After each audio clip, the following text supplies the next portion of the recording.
Well, good morning. Welcome to the class again.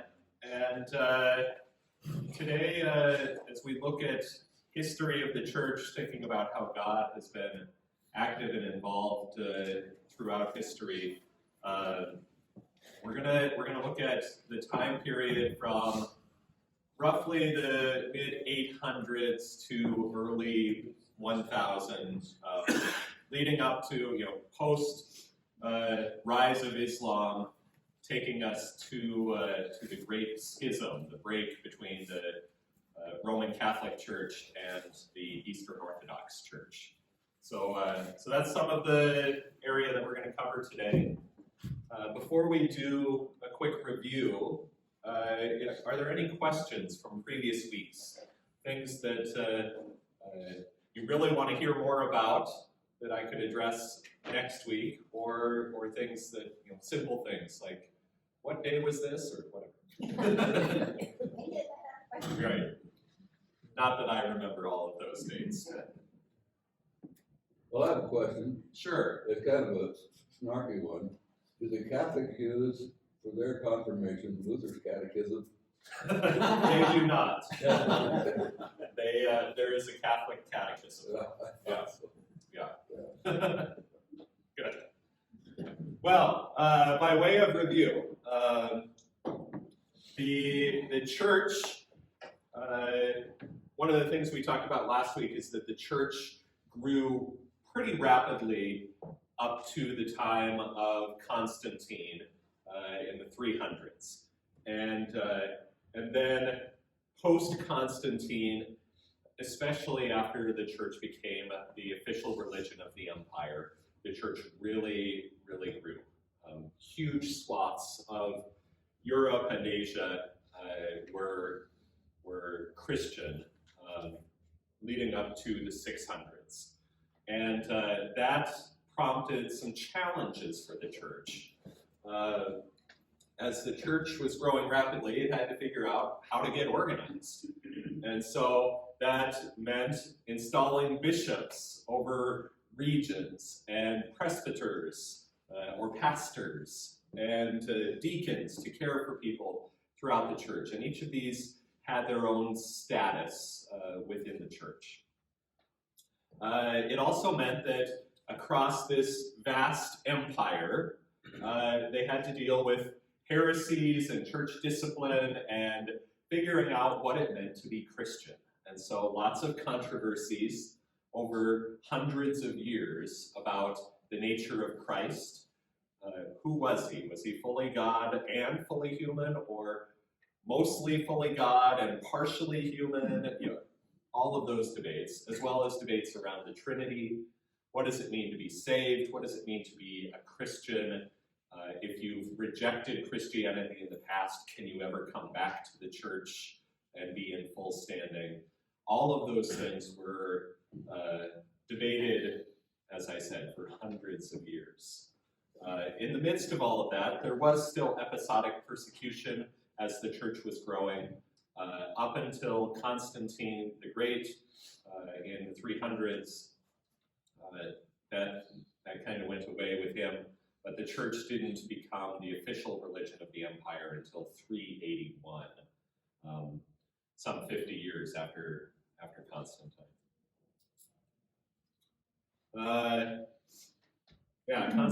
Constantine, very significant figure in the church.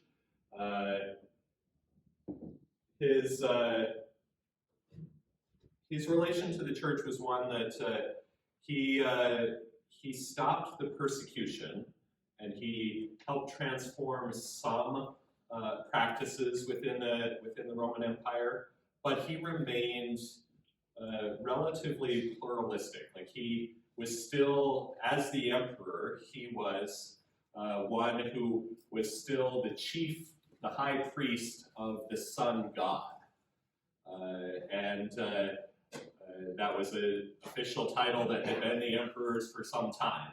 So even though he was a Christian, he was also worshiping and consulting at Apollo's temple and things like that. So kind of a, like I said, pluralistic relationship there, where multiple gods had influence on Constantine. He was, however, able to consolidate power in the Roman Empire. And in doing that, there had been multiple emperors, and he consolidated all the power so that he was the sole emperor. And one of the things he did when he was emperor was move the capital to Constantinople, created a new city out of Byzantine, and renamed it Constantinople. And so you have the Byzantine Empire. That's out of the place where Constantine changed the name to Constantinople, and from there the church grew and was known as the Orthodox Church. Orthodox means right teaching. Orthopraxy means right practice. And so there was debate back and forth, who has the right teaching, as all these churches are, struggling with who is Christ and how do we talk about the Trinity and all of that. The Orthodox Church wanted to say that they had the right thinking on that. The Catholic Church was one that had a bigger emphasis on inclusion. As the Orthodox Church was trying to figure out who was welcome in the church, there were some people who had rejected the faith when they were persecuted. Could they come back in or not? Those more closely aligned with Rome and the Catholic Church were saying, yes, there is a way back in for people. So Catholic meant universal. It meant there is a space for other people. Whereas the Orthodox Church was still kind of hung up on, what should we believe about this before we welcome people back in?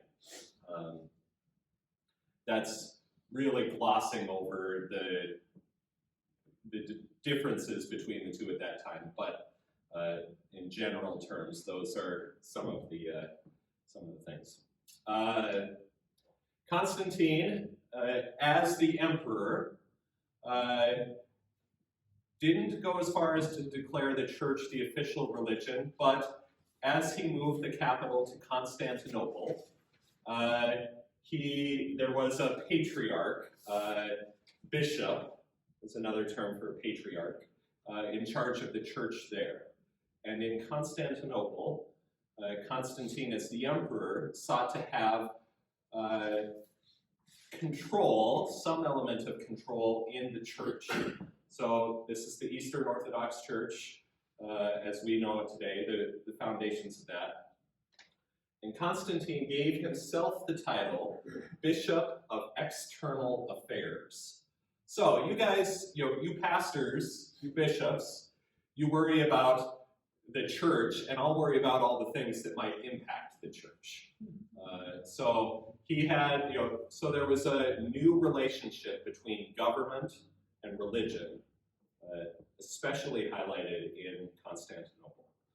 Over in Rome, they would have a different relationship that moved and changed over the years, but in Constantinople, the head of the Orthodox Church, there was this strong relationship between Constantine and the patriarch that was there. Thus, when they called the Council of Nicaea, from which we get our Nicene Creed, Constantine was the one who presided over and opened this Council of Nicaea that was a gathering of all the bishops of the Christian church in that day. So he, as Bishop of External Affairs and Emperor, was able to pull some strings, and now he's in charge of gathering all the bishops in the Christian church. So pretty significant shift from what was an empire that persecuted people, Christians, to now the emperor is head, has some control over the Christian church at that time. So, post-Constantine, the church becomes the official religion of the empire in 381.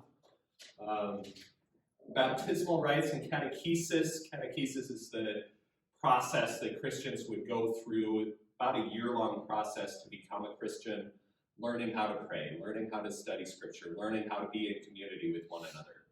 All of that changed as the church then says, this is the religion of the empire. There was no longer time to do a full year of preparation before somebody would be baptized and then brought into the Christian church.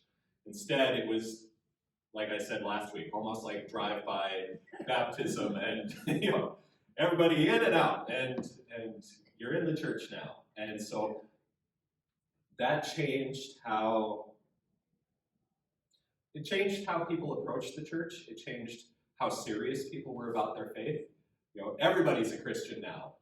You go from 10% to 90% in a matter of a couple of years, and so it did have an impact on how people thought about what discipleship was and following Jesus was in that time. Is that where they get the word catechism then, is from that? Yep. I think I don't remember the Greek roots, but yeah, catechism comes from that. Teaching or training or something like that. Yeah. Also at that time, I said that Constantine presided over the Council of Nicaea. Nicaea was primarily a council to deal with the theology of Arianism.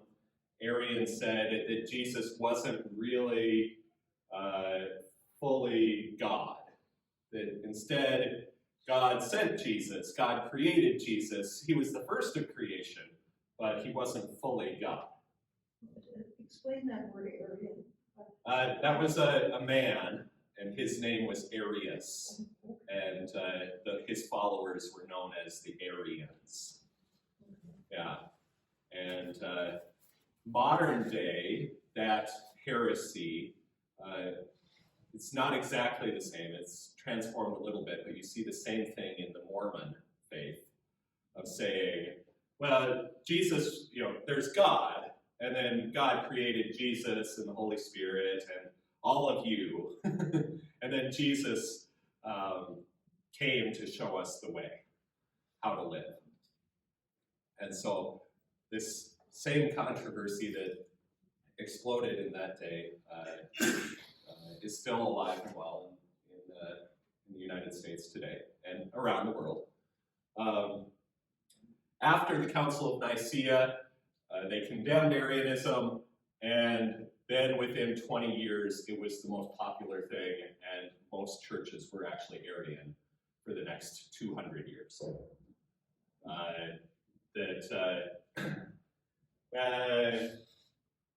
About 200 years that Arianism spread across North Africa and up into Spain and France and Germany, in Italy and around Constantinople and Turkey and those areas. They remained Orthodox, staying true to the right faith, the right beliefs about Jesus. But this Arian heresy is what most Christians were for the next couple hundred years throughout those other regions. What was Christ then, if not fully God? He was created by God and was the first of creation, but Arian wanted to say there's one God, and Jesus isn't part of God. Jesus is God's creation to show us how to live and how to be God's people and how to give honor to God, but he's not God.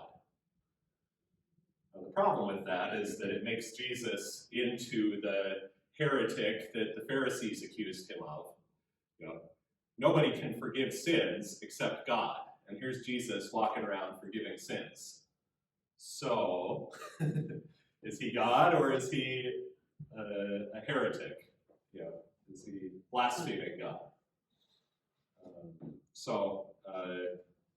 Debates back and forth and continued to rage for some time. So that's kind of what was going on in the church for the next couple hundred years.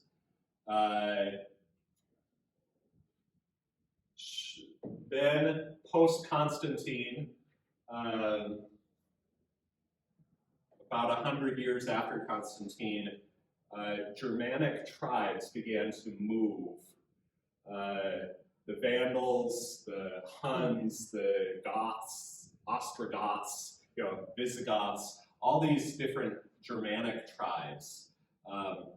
There was migration, and they started conquering different regions. And so they moved through France and Spain and North Africa and ultimately conquered Rome in 476.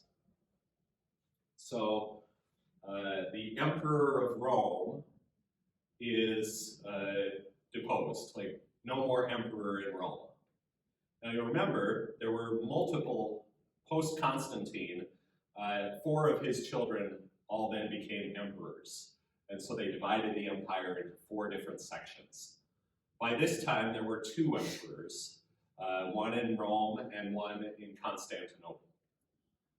When Rome falls, the emperor is removed from Rome, and there's no more emperor in Rome for a couple hundred years. Remains an emperor in Constantinople. Is there still Christianity or what's going on? There is, because the Aryan Church, they considered themselves Christian but had a different understanding of Jesus. That Aryan Church still existed, and there were still Orthodox Catholic people in Italy. They were not tied to the emperor in Rome. Over in Constantinople, the emperor and the church worked hand in glove. In Rome, there was separation between the two. And so the church could continue because they were a religious institution, they were not the empire. And so even though Rome falls to these various Germanic tribes, the church continues. And they had all been exposed to Arianism, and well, it's pretty close, and there's some conversion of Arian into Roman Catholic at that time. But what was the Roman Empire looked very different now. Instead, it was broken up. So here in this yellow, you have the Eastern Roman Empire, and the capital is Constantinople, right up here. And it includes all of the traditional high church important spots. Antioch and Jerusalem and Alexandria. These were the places where all of the scholars had been developed in that time. But after 450, you get these various kingdoms of different Germanic tribes, basically. Kingdom of the Visigoths, kingdom of the Vandals, the Saxons, the Franks, all these different groups had different kings in different areas. So the Roman Empire gets broken up at that point. And it's shortly after this that Islam rises. So after all the fighting, after all the breaking up of the Roman Empire, then in the 600s, so 150 years later, then Islam rises Islam means submission, and the part of the issue they had with Jews and Christians is that they said that even though Jews and Christians were people of the book, and they had Moses as their ancestor, that the Jews had added something to the faith. They had made the Torah, the law of God, next to God. And so that they needed to submit once again to God, not just to the Torah.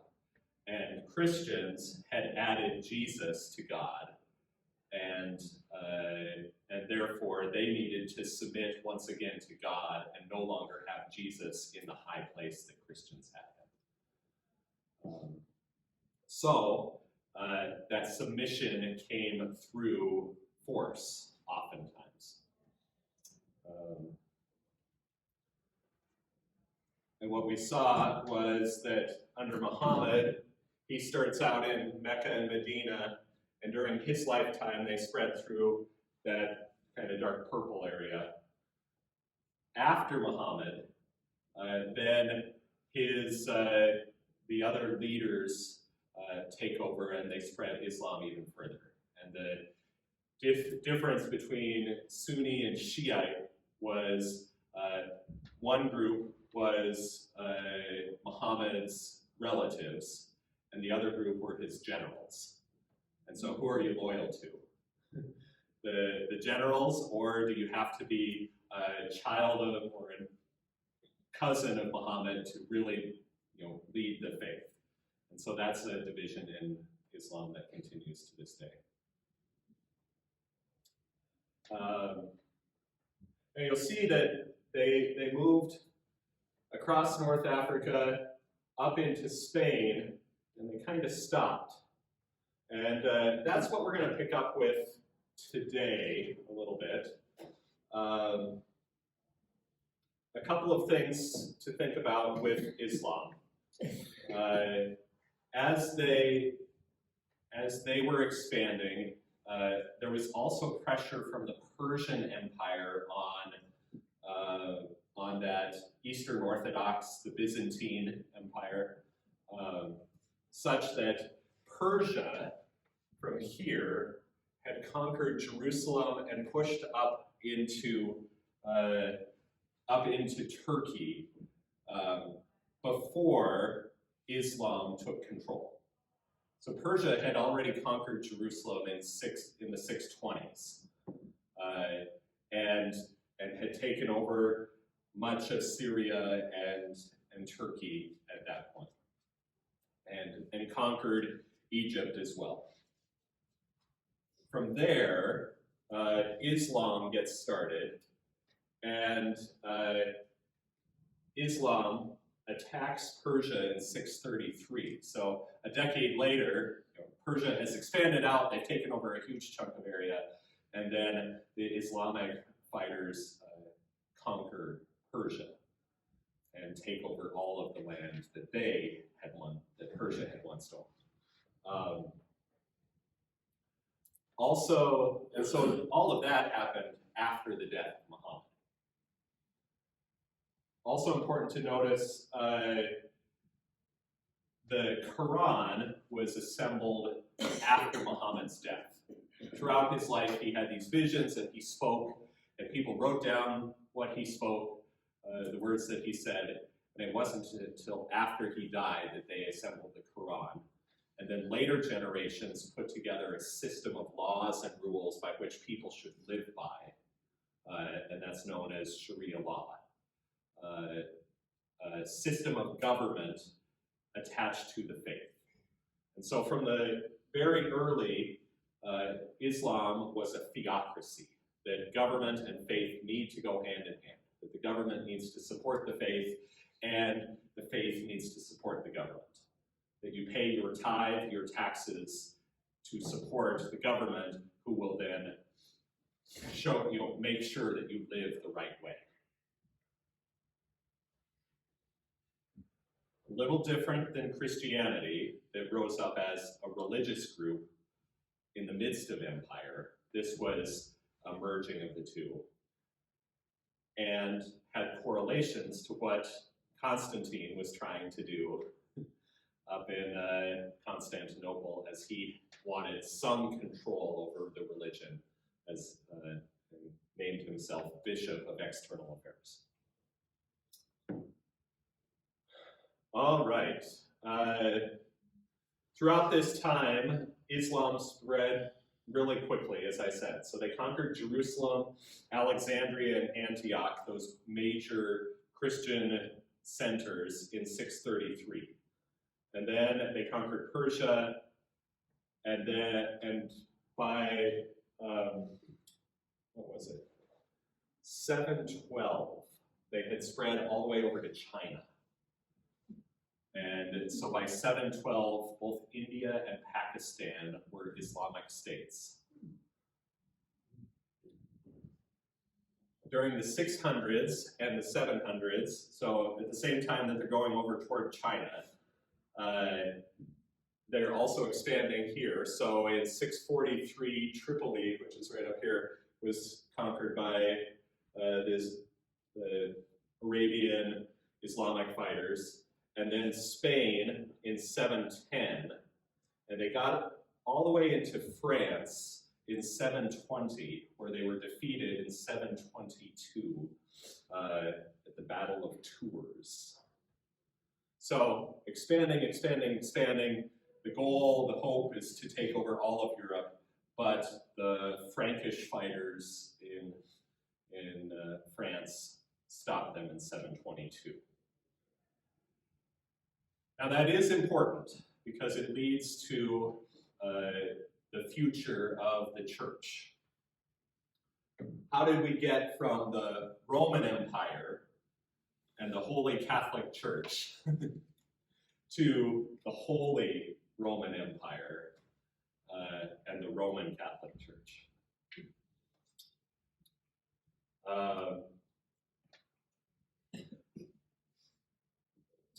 In the 700s, the Battle of, I have a wrong date there, it's 722, not 732, but, yeah, 700s, Islam is sweeping up through Spain, and they get up to Tours, or I forget what else it was called, but they get all the way up there into modern-day France. And it's there that Charles the Hammer Martel, right, he is a Frank. And the Franks were actually a Germanic tribe. So modern day Germany, they're moving across France. And he rises up and stops the Muslims at Tours. And so then the Islam has to retreat back down into Spain a little bit, has control of that area a little bit. You can see they're quite close to taking over all of Italy and Rome at that time. So the bishop who was in Rome is thankful for Charles the Hammer stopping this Muslim invasion, and he gives him title of ruler of the Franks. Now, he was already the king of the Frankish people, so being bestowed ruler of the Franks wasn't really that important to him, but it did show the church honoring who was in charge.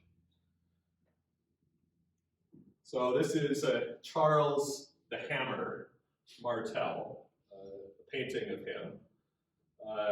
He ended up being the grandfather of Charlemagne. Charlemagne is Latin for Charles the Great. And so Charlemagne was king of the Franks. He is one who, let's see, I'll back up. He became king in his 20s, was a brilliant warrior, and kind of had battlefield strategy, and so won a number of battles, expanded the Frankish Empire, and ultimately conquered Barcelona, taking Barcelona from the Muslims. And he converted to Christianity.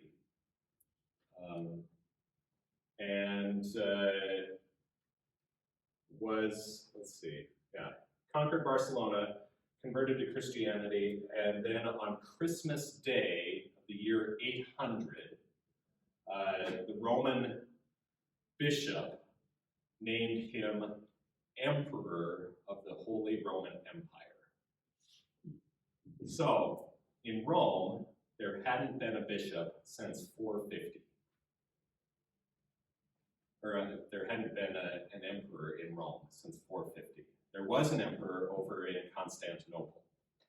Now, the Roman bishop said, Charlemagne, you are amazing. We want you to be the emperor of the Roman Empire.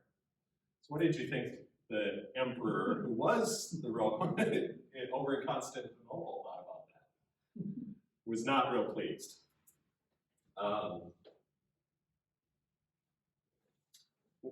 Charlemagne, for his contributions, was one of the greatest leaders in that time period and really transformed society. Was also very significant for the church. He helped create the feudal system, where you have the king, and then under him are the landowners, and the landowners have their own knights and warriors and stuff, and under them are the peasants. Feudal means fee owed. And so the king would offer protection for the landowners. And the fee that they owed was either money or servants who could go and join the army. At that same time, the church adopted this feudal system in which you have the Pope at the top, and under him are the leaders of abbots, or leaders of monasteries who were known as abbots, and the leaders of the cathedral cities, which were the bishops. So if your city had a cathedral, the person in charge of all the religious stuff was a bishop. If your city had a monastery, then the person in charge was called an abbot. And so they were loyal to the Pope, and under them, they had their own military as well to protect. And so they had some knights, and there were also peasants in each of these towns that did the farming and caring for animals and things like that on behalf of the abbots and the bishops. So, question. Yeah. Constantinople, Charlemagne, Yep. not only was influential in the Barcelona area, he also was influential in purging the rest of Spain from Islam. He didn't get that far. He didn't purge Islam from Spain completely. But he did it. Eventually it was. Eventually, yeah. 1492. Right, yeah. Yeah. Oh, It was post-Crusades time period that it got kicked out of Spain. Ferdinand and Isabella felt so good they sent Columbus. Yeah.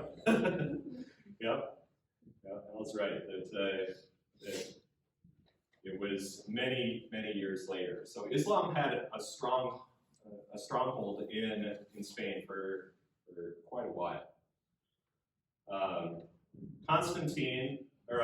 Charlemagne established his capital city right on the edge of what is now Germany. I forget the name of that little town, but he had a capital that was not Rome. Yet he was the Holy Roman Emperor, and it was up in Germany. Part of the reason that the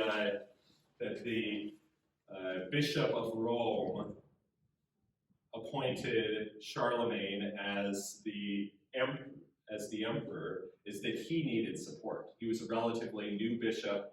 and he was battling this Aryan controversy, and he was battling the Orthodox Church on the other side about a number of disagreements. And so when he appointed the most powerful leader, king, as emperor, then he gained some status as the head of the Roman Church, and so those two began to work a little bit more closely together, whereas they were separate for the previous few hundred years. So in this system, you can see how eventually you might have some problems. You have a king who's in charge, and you have a pope who's in charge. Both of them have people under them. Who are you going to be loyal to if you're one of these peasants? If the king provides protection for the church, does that mean that the pope should then give some tribute or some of the warriors for future protection? And so that becomes a thing later in the history of the church. Another important thing to recognize at this time, especially after the fall of Rome, one of the ways the church expanded and overcame the Arian spread of Arius' ideas is that a number of Christians established monasteries throughout what is the Western Christianity there, through Italy, Spain, France, up into Germany, England. That's how they did their conversion. And one of the significant characters in that is Saint Benedict. He created what was kind of a simple form of being a monk. In previous years, monks would go out into the desert and they basically lived subsistence level, starve themselves, and hope for visions and closer connection to God. Saint Benedict wanted anyone who wanted to be faithful to God to have access to that. And so Benedictine monasteries were about honoring people who worked in fields, and so they were, the rule of Saint Benedict is this long instruction of how you can live as a Christian. And summarized, it's pray and work. If you were to simplify it down into two things, pray and work. And so thousands of these monasteries are created throughout modern day Europe, and many, many of them still exist today. And that's how Christianity was then spread. So you have all these monks, all of these nuns who are following the rule of Saint Benedict. And they're gathered together, they work in a monastery, they live together, in small spaces, but then they go out and they work the fields and they care for the community and they raise animals and are really a blessing to whatever community that they're in. And generated some life while they were at it so that they could then sponsor other monasteries and things like that. So, important to know that that is going on.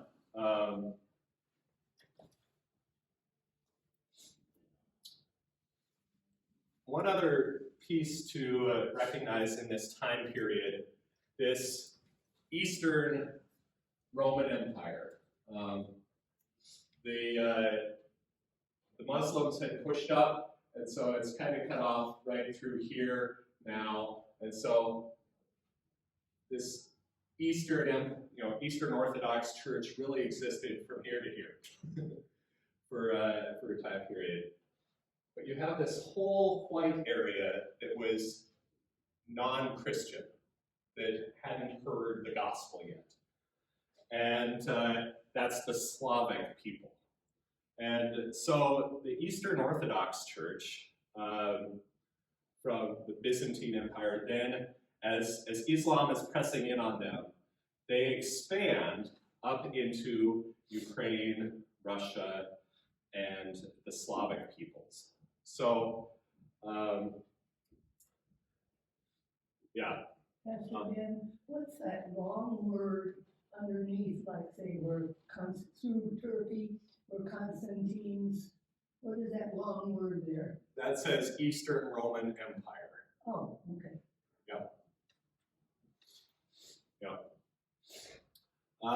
One of the things they did is in the Eastern Church, you'll remember all of those Germanic tribes that were moving and conquering. In the Eastern Empire, in Constantinople, they had a lot of resources and they were fairly well defended. They actually, in a way to preserve peace in Constantinople, they paid some of those Germanic tribes to just leave them alone and sent them off this direction. So Constantinople pays people off, they come over here and they conquer Rome. That created some tension between the two heads of the empire as well, right? But part of the understanding of the Orthodox Church was, we're not going to be a militaristic people. Jesus, said, turn the other cheek. He's not a warrior. Let's not be warriors. So they turn away from conflict and they develop this really beautiful spirituality and lots of liturgies that are really, really beautiful, and you connect with part of what they do in their liturgy is they take up the book of Revelation in some ways and say that as we gather for worship, we're participating in that heavenly worship. And so you have the incense and you have the bowing and the singing and the chanting, all of that. Their understanding is that we are a people who are participating in that heavenly worship with all the saints. So incredible liturgies developed in that time period. They also expanded to the Slavic people. I'll talk about that more in a sec. And they maintained that relationship between the emperor and the patriarch, or the bishop, such that there was back and forth, conversation whenever something had to be made, had to be decided. The one out for the patriarch is that the head of the Roman Church, the bishop in Rome, still had, for some reason, some sway. So if the bishop in Constantinople, the patriarch there, didn't like something the emperor was doing, he would often appeal over to the Roman bishop, and if you got both of them on the same side, then the emperor in Constantinople would sometimes relent and say, oh, okay, several people say this is what we should be doing, we'll follow that. A fascinating piece then is as they expand to the Slavic people, two bishops and brothers and missionaries, Cyril and Methodius, are sent from Constantinople. They'd actually been trained in Rome, but they were sent from Constantinople to the Slavic people. Think Ukraine and Russia. And it's Cyril who creates the Cyrillic alphabet, which is what Russian is based off of. He creates an alphabet to help teach scripture to the Slavic people. King Vladimir II converts and then requires the whole Slavic people to become Christian, and he marries into the Roman Empire. He married one of, it was the sister of Saint Basil the Great or something like that. And so somehow he gets into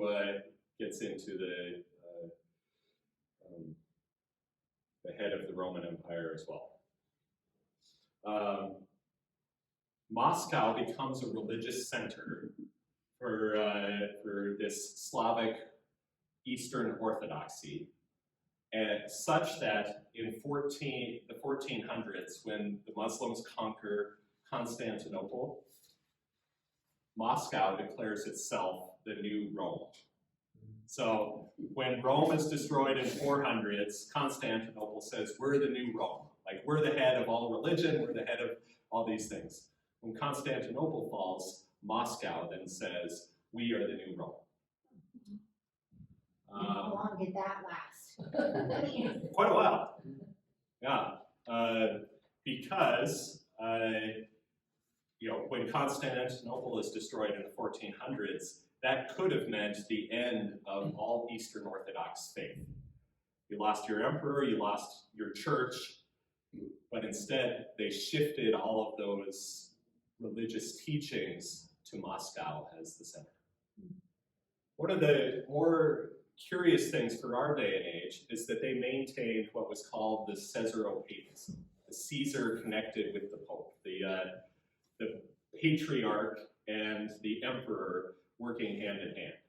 So the patriarch, the bishop, doesn't publicly disagree with the emperor on anything.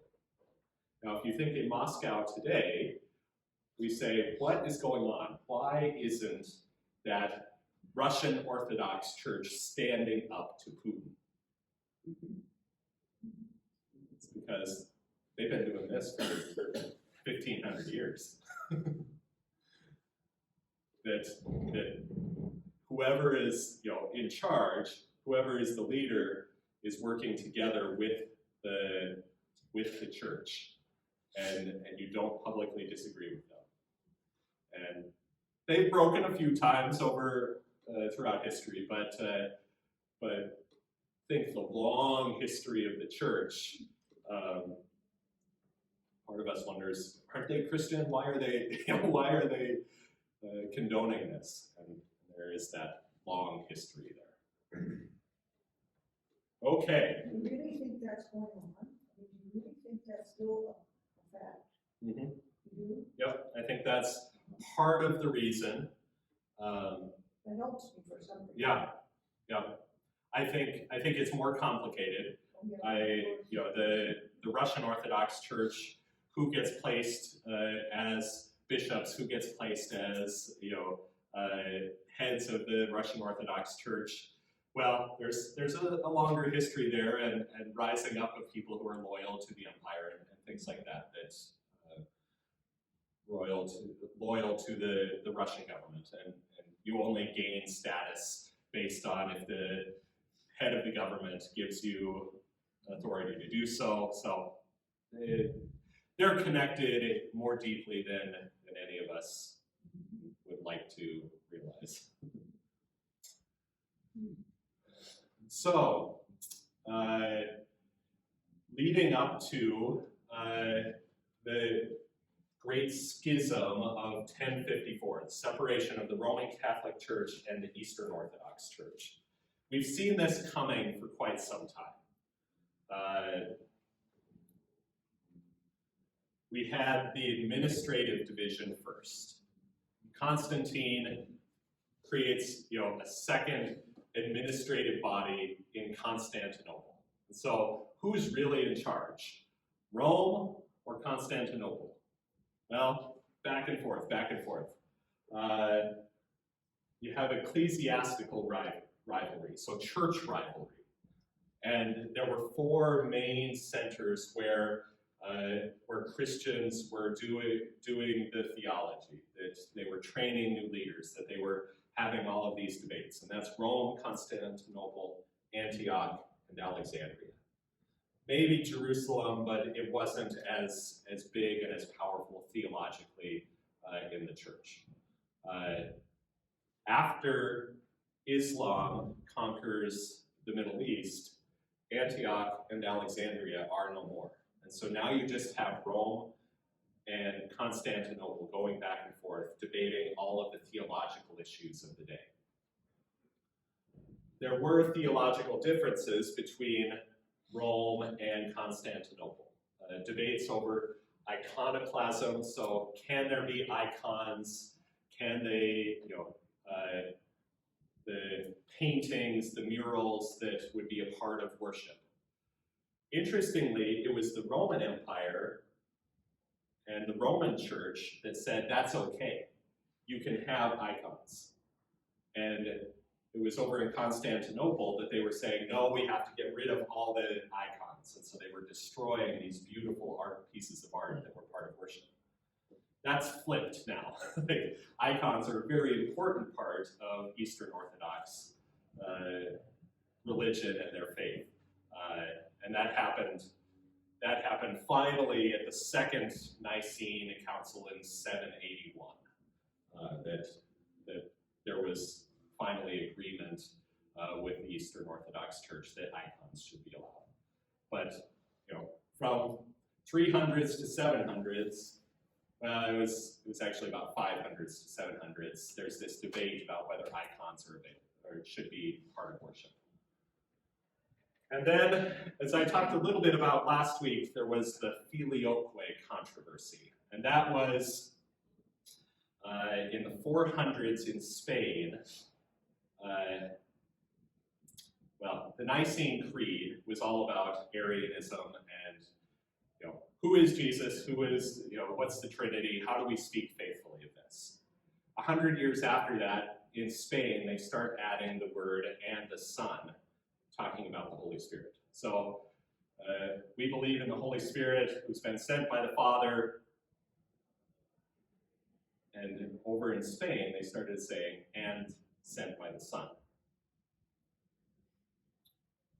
The Eastern Orthodox Church said, no. You can't add something to the Nicene Creed, at least not without going through another 10-year council process.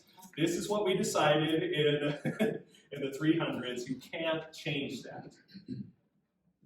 With choosing Charlemagne as Holy Roman Emperor, Charlemagne was behind, also in favor of adding and the Son.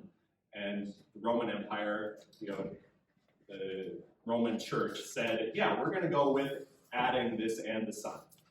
And so that's what they did in half of the Christian church. The other half of the Christian church over in Constantinople saying, no, you can't add anything. It's a minor thing, but they fought intensely over it. And so what ended up happening is there were Greek churches. All the Eastern Orthodox churches spoke Greek. All of the Roman churches spoke Latin. And so there was that divide as well. But there were Greek churches in Italy. And the Roman bishop then began requiring those Greek churches to follow the say, and the Son, and do all their worship in Latin. So in Constantinople, the bishop there said, fine, we have a few Latin-speaking churches here in Constantinople. From now on, you're going to speak in Greek, and you're not going to say, and the Son, as part of your Nicene Creed.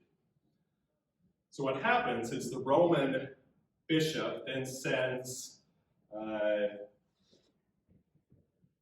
don't remember the guy's name, sends another bishop to Constantinople, and he takes a letter that